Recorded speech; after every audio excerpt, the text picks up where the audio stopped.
찬송가 382장입니다.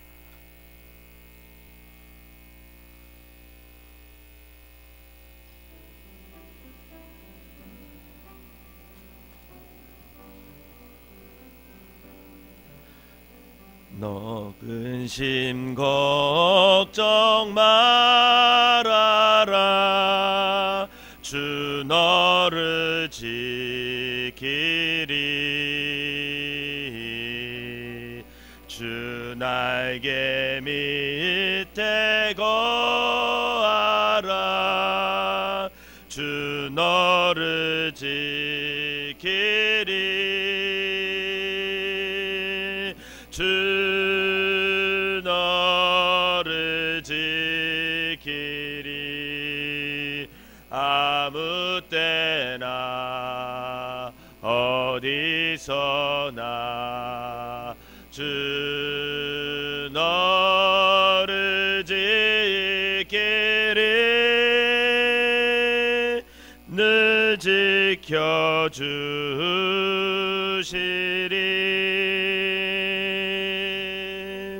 어려워 낙심될 때에 주 너를 지키리.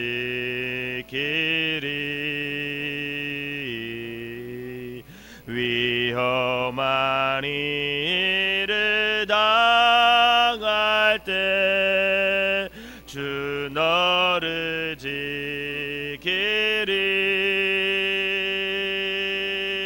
주 너를 지키리. 아무 때나 어디서나 주 너를 지키리. 늘 지켜주시리.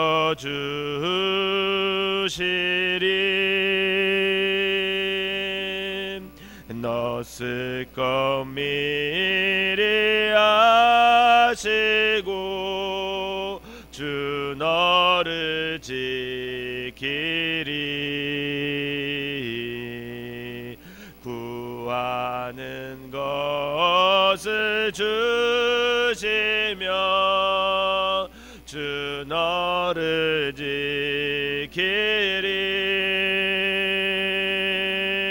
주 너를 지키리.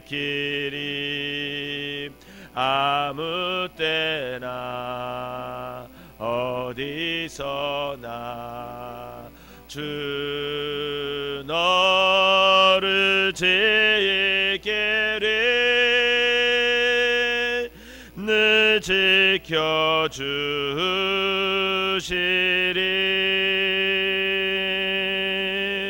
어려운 시험 당해도 주 너를 지키리.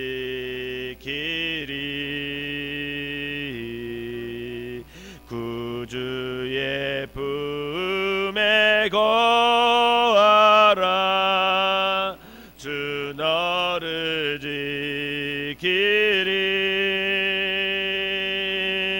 주 너를 지키리.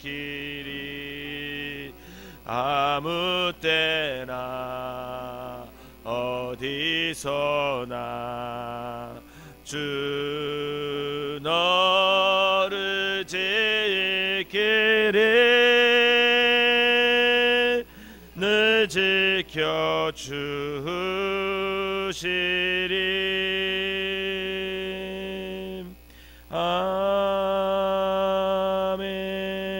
아멘. 사도신경으로 신앙 고백드리겠습니다. 전능하사 천지를 만드신 하나님 아버지를 내가 믿사오며 그 외아들 우리 주 예수 그리스도를 믿사오니 이는 성령으로 잉태하사 동정녀 마리아에게 나시고 본디오 빌라도에게 고난을 받으사 십자가에 못 박혀 죽으시고 장사한 지 사흘 만에 죽은 자 가운데서 다시 살아나시며 하늘에 오르사 전능하신 하나님 우편에 앉아 계시다가 저리로서 산자와 죽은 자를 심판하러 오시리라. 성령을 믿사오며 거룩한 공예와 성도가 서로 교통하는 것과 죄를 사하여 주시는 것과 몸이 다시 사는 것과 영원히 사는 것을 믿사옵나이다. 아멘. 오늘 함께 보신 말씀은 마가복음 7장 24절에서부터 37절까지 보도록 하겠습니다. 제가 한 절 읽고 여러분들이 한 절 읽고 마지막 절은 다 같이 읽도록 하겠습니다. 예수께서 일어나사 거기를 떠나 두로 지방으로 가서 한 집에 들어가 아무도 모르게 하시려 하나 숨길 수 없더라.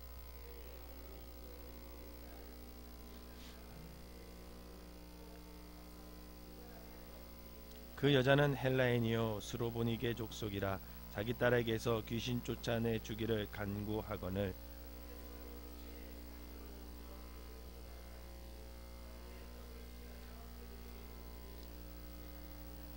여자가 대답하여 이르되 주여 올소이다마는 상 아래 개들도 아이들이 먹던 부스러기를 먹나이다.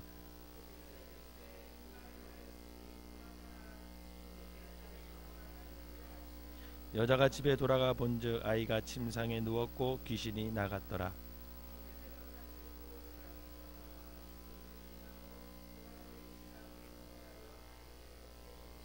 사람들이 기먹고 말 더듬는 자를 데리고 예수께 나와 안수하여 주시기를 간구하거늘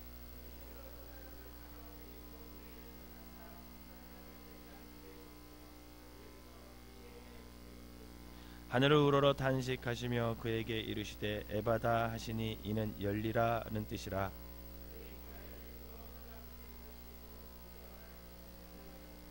예수께서 그들에게 경고하사 아무에게도 이르지 말라 하시되 경고하실수록 그들이 더욱 널리 전파하니 사람들이 심히 놀라 이르되 그가 모든 것을 잘하였도다.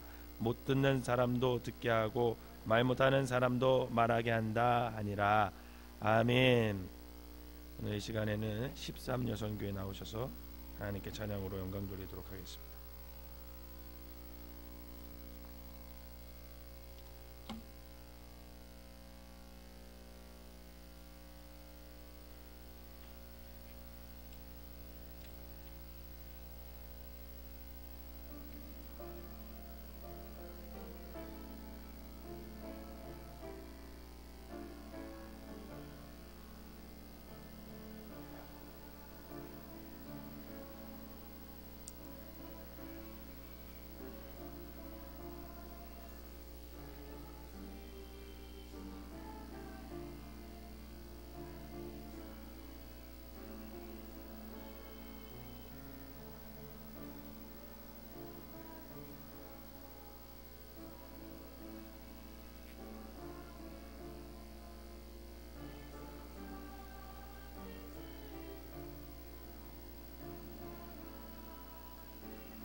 아멘. 감사합니다. 새벽에 나와서 찬양으로 영광 돌린다는 게 쉽지 않은데 찬양으로 하나님께 영광 돌려주셔서 진심으로 감사를 드립니다. 오늘 이 새벽에도 하나님의 은혜가 여러분들과 함께 하시기를 주님의 이름으로 축원합니다. 예수님께서 이제 갈릴리 지역을 떠나셔서 오늘 본문에 보니까 잠시 휴식을 취하고자 갈릴리 북서쪽 해안에 위치한 이방 지역이었던 두로와 시돈 지역으로 가시게 됩니다. 근데 그곳에서도 예수님께서 제대로 휴식을 취할 수가 없으셨어요.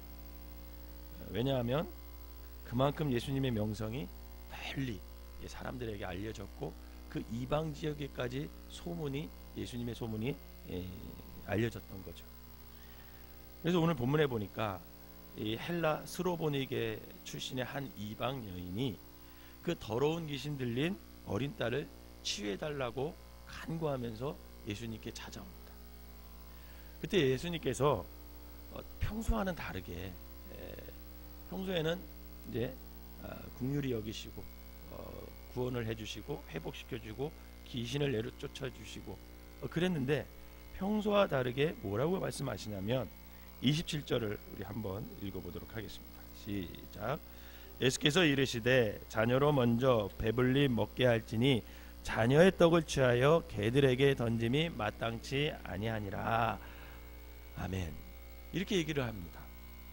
그러니까 이 대답이 치유해 주겠다는 거야, 안 해주겠다는 거야? 안 해주겠다는 말씀이죠.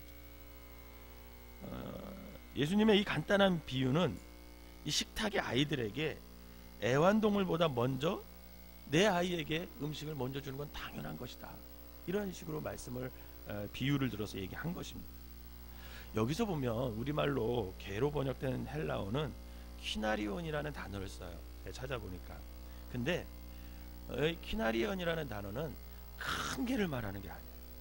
어떤 들개 이런 걸 말하는 게 아니라 정말 집에서 기르는 작은 애완용 강아지, 그것을 뜻합니다. 그러니까 유대인들이 이방인들을 향하여 경멸한 듯이 이렇게 너 개다 이렇게 의미가 아니에요. 사실은 이 의미는 복음서를 보면 여러분 예수님을 따라왔던 수많은 군중들이 예수님의 비유를 잘 이해하지 못했어요. 그러니까 비유로 주님이 많이 말씀하시잖아요. 근데 그 비유를 사람들이 잘 이해 못했어요.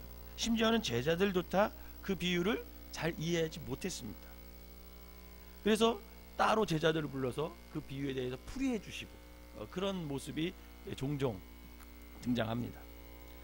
그런데 이 헬라 스로보니게 여인은 이 예수님의 이 비유를 즉각적으로 이해해요. 그리고 애완용 강아지도 아이들이 다 먹고 난 후가 아니라 아이들이 먹을 때 떨기는 그 부스러기, 그것을 그 정도는 애완용 강아지도 함께 먹지 않습니까? 하고 재치 있게 대답을 한 거죠. 사실 이 여인이 주님 앞에 나아가는 데는 여러 가지 장애가 있었습니다. 먼저는 이 여인은 이방인이었어요. 유대인들은 절대 이방인들과 섞여서 앉거나 밥을 먹거나 같이 대화를 하거나 그러지 않았습니다. 공개적으로. 이방인이라는 거죠. 또 여성이었습니다. 당시 이방인 여성이 유대인 남성과 대화를 나누는 것은 결코 쉬운 일이 아니었죠. 또한 예수님의 제자들 역시 주님과 함께 좀 그동안 많이 달려왔기 때문에 좀 쉬기를 원했어요. 여러분이 좀 이렇게 피곤해서 쉬려고 하는데 누가 찾아오면 좋아요, 안 좋아요? 안 좋잖아요. 똑같아요, 제자들도. 좀 쉬려고 했는데 이거 와서 고쳐달라고 하니까 자기들도 어쩔 수 없이 예수님 옆에 있어야 되잖아요. 또 예수님 말씀도 그다지 우호적이지 않습니다. 그런데 이 여인은 끝까지 포기하지 않아요. 끝까지 포기하지 않고 그 애완용 강아지에게 떨어지는 부스러기 은혜를 간구하고 있습니다. 사실 모든 유대인들이 다 예수님을 영접한 것이 아니에요. 정말 예수님을 영접해야 할 바리새인들, 서기관들은 늘 예수님을 적대시했고 대적했습니다. 반면 이방인들 중에서도 여러분 예수님을 따르고 예수님을 구세주로 영접한 사람들이 있었어요. 그러기에 유대인들이 먹지 않은 부스러기를 이 여인이 먹지 못할 이유가 없다라는 거죠. 즉 지금 이 여인은 온전한 식사를 원하는 것이 아니라 단지 부스러기 한 조각, 즉 자기 딸을 위한 그 한 번의 치유를 간절히 예수님께 원하고 있습니다. 그러기에 예수님은 이 여인의 겸손한 태도와 끈기와 믿음을 보고 기뻐하시면서 그녀가 구한 것을 허락해 주세요. 분명히 여인의 삶의 조건은 열등한 조건이었어요. 불리한 조건이었습니다. 예수님을 만날 수 있는 어떤 유리함이 그녀에게 없었습니다. 그러나 그러한 불리한 조건들이 오히려 이 여인에게 주님의 은혜를 체험하는, 주님의 은혜를 입게 되는 통로가 됐다라는 거죠. 사랑하는 성도 여러분, 겉으로 보여지는 우리의 삶에 어떤 불리한 조건들이 있을 것입니다. 분명히 그 불리한 조건들이 오히려 주님의 은혜를 체험하는 통로가 될 수 있음을 믿으시기를 바랍니다. 왜냐하면 그 불리한 조건들은 우리가 주님을 찾게 되는 동기와 계기가 되기 때문에 그래요. 그러므로 우리가 연약함과 무능함을 온전히 깨닫고 날마다 주님 앞에 나아갈 때 그 연약함과 무능함이 결국은 주님을 만나는 은혜의 통로가 될 수 있다라는 겁니다. 여러분, 힘들 때 아유 힘들어 이러지 말고, 힘들 때 더욱 주님을 의지하시기를 바랍니다. 여러분, 연약함이 느껴질 때 나는 왜 이렇게 내 조건이 이렇게 불리하지? 이렇게 원망하지 마시고 그 순간에 예수님을 붙잡으시기를 바랍니다. 문제가 있을 때 그 문제를 가지고 주님 앞에 나오시기 바랍니다. 그때가 바로 은혜의 시작이라는 것이죠. 이 사건 이후에 이제 31절부터는 예수님께서 두로와 시돈 지역을 이제 떠나서 데가볼리 지역을 통과해서 다시 갈릴리로 들어오셔요. 이 갈릴리로 들어오실 때 사람들이 청각장애인을 주님 앞으로 데리고 나옵니다. 이 사건은 사복음서 가운데 유일하게 마가복음에만 기록되어 있어요. 다른 복음서에는 이 사건이 기록되어 있지 않습니다. 이 32절이 기먹고 말 더듬는 자라고 이렇게 증거하는 것을 볼 때 이 사람은 선천적으로 장애가 일어난 게 아니라 후천적인 어떤 질병이나 사고로 인해서 청력을 상실하고 그에 따라 점점 말도 어눌해지는 그런 모습으로 발전해 갔던 것 같아요. 33절을 보니까 예수님은 그 사람을 군중으로부터 따로 떼어서 데리고 가셨다 이렇게 증거하고 있어요. 따로 데리고 가셨다는 것은 뭐냐면 예수님이 공개적인 접촉이 아닌 개인적인 접촉을 통해서 이 사람을 치유하셨음을 의미합니다. 이처럼 예수님은요, 사람들을 대하실 때, 또 사람들을 어떤 치유하실 때, 또 병자들을 위해서 기도하실 때 모두 다 똑같은 방법으로 사용하지 않으신다라는 거예요. 각 사람의 처지에 맞는 방법으로 예수님은 다가가 주셔요. 이처럼 우리 주님은 우리의 모든 사정을 다 잘 알고 또 각 사람에게 맞는 치유와 회복을 허락해 주심을 믿으시기를 바랍니다. 그러니까 저 사람은 저렇게 치유받고 회복되는데 왜 나는 안 그럴까? 이렇게 생각할 필요가 없어요. 내 사정에 맞게 주님의 은혜가 임할 줄을 믿으시기를 바랍니다. 주님은 그 장애를 치유하시면서 오늘 보니까 침을 사용했대요. 당시 고대 사회에는 이 침을 사용하여 환부에 손을 대는 것이 민간요법으로 많이 알려졌어요. 그러나 가만히 본문을 읽어보면 단순히 침으로만 치유하신 것이 아닙니다. 34절 한번 읽어보겠습니다. 34절 시작. 하늘을 우러러 단식하며 그에게 이르시되 에바다 하시니 이는 열리라는 뜻이라. 아멘. 먼저 예수님이 어디를 보셨대요? 하늘을 우러러 보셨대요. 하늘을. 여러분, 하늘을 우러러 보셨다라는 것은 지금 예수님께서 하나님 아버지의 도우심을 간절히 구하고 있다라는 증거입니다. 엄밀히 말하면 예수님도 성자 하나님이시기 때문에 하나님의 도움에 필요 없이 모든 일을 혼자 다 하실 수 있는 유일한 분이세요. 그러나 그 예수님은 그렇게 하지 않으세요. 오직 하나님 아버지의 도움을 구합니다. 즉 예수님은 언제나 당신의 일을 하실 때 하나님의 도우심을 구하고 그렇게 당신의 사역을 감당하시는 거죠. 여러분, 그렇기 때문에 우리가 어떤 하나님의 도움 없이 어떤 일을 한다? 여러분, 그것처럼 위험한 생각은 없습니다. 하나님의 도우심을 구하지 않고 자신만의 열심이 특심이 되어서 하나님의 일을 한다면 여러분, 그것은 자기 만족과 자기 성취에 불과하다는 거예요. 그래서 늘 저와 여러분들은 어떤 하나님의 일을 감당할 때, 또 어떤 삶 속에서 일을 할 때 늘 하나님의 도우심을 구하고 그 하나님의 도우심으로 삶을 살아야 함을 여러분 믿으시기를 바랍니다. 하나님의 도우심을 구하세요. 그냥 이 정도는 내가 할 수 있어. 그런 일도 하나님한테 좀 묻고 하세요. 하나님에게 좀 도움을 구하고 그 도움으로 인해서 여러분들이 일을 한다면 그곳에서 더 큰 하나님의 역사를 경험하게 될 것입니다. 다음으로 탄식하셨다 이래. 여러분, 탄식하셨다. 그 말은 뭐냐면 그 장애인의, 그 병자의 그 아픔을 굉장히 공감하셨다 이런 뜻이에요. 예수님은 굉장히 많은 공감을 잘해주세요. 이웃의 고통을 저와 여러분들이 함께 느낄 수 있다. 여러분, 이것은 그 이웃의 고통을 치료하는 통로로 우리가 사용받을 수 있다라는 증거임을 믿으시기를 바랍니다. 공감의 능력이 있어야 돼요. 공감의 능력. 이 공감의 능력이 굉장히 상대로 하여금 평안감을 줄 수 있다라는 거죠. 그저께 우리 둘째하고 막내가 놀이를 해갔어요. 놀이를. 그런데 셋째가 저한테 막 뿔이 나서 달려왔어요. 잃으려고. 뭐를 잃으려고 달려왔냐면, 자기는 그 승주 언니의 얘기를 다 들어줬대요. 근데 이제 자기가 이제 어떤 동화책 가지고 이야기를 하려고 하는데 안 들어준대.